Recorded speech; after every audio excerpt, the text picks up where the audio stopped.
රත්පානායතන 161ක් සඳහා කිසිදු ගැටලුවක් නැහැ. ඔවුන්ට බහුතරය තියෙන ඒ වගේම තමයි සභාව යාමට අවශ්‍ය වෙන සභාවේ පවත්වාගෙන අවශ්‍ය වෙන නගරාධිපතිව නියෝජ්‍ය නගරාධිපතිව පත් කර ගැනීම.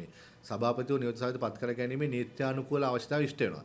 ඒ අනුව ඒත් එක්කම සභාව පවත්වාගෙන යාමට ගැටලුවක් වෙන්නේ නැහැ. එම ආයතනවල අනිකුත් අතිරේක තත්ත්වයන්ගේ ලැයිස්තුව නම් ලැබූ තිබුණොත් අපි ගැසට් කරනවා. නැත්නම් ඒක ඉදිරියේදී ලැබුණත් ගැටලුවක් වෙනවා. ඒ සභාව පවත්වාගෙන යාමට බාධාවක් වෙන්නේ නැහැ. නමුත් ඉතුරු පළාත් පාලන ආයතන 178 සභාව පවත්වාගෙන යාම නම් ඒ සභාවට අදාළ නගරාධිපතිවරයා නියෝජ්‍යාධිපතිවරයා හෝ සභාපති හෝ නියෝජ්‍ය සභාපති පත් කර ගැනීම අත්‍යවශ්‍ය කාරණාවක් වෙනවා. මොකද මේ සභාවේ ප්‍රධානියා විධායකය වෙන්නේ නගරාධිපති හෝ සභාපතිදී. ඔහු නැතුව සභාව ගෙනීමට හැකියාවක් නැහැ.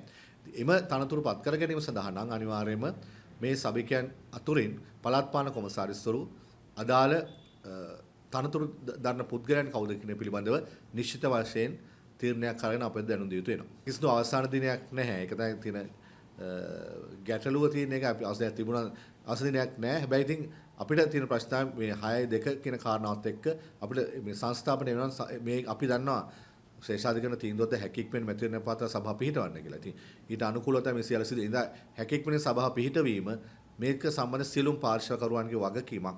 ඒ වගකීම ඉෂ්ට කරන්න පුළුවන් ආකාරයට සියලුම දෙනා කටයුතු කිරීම ඉතා වැදගත් වෙනවා.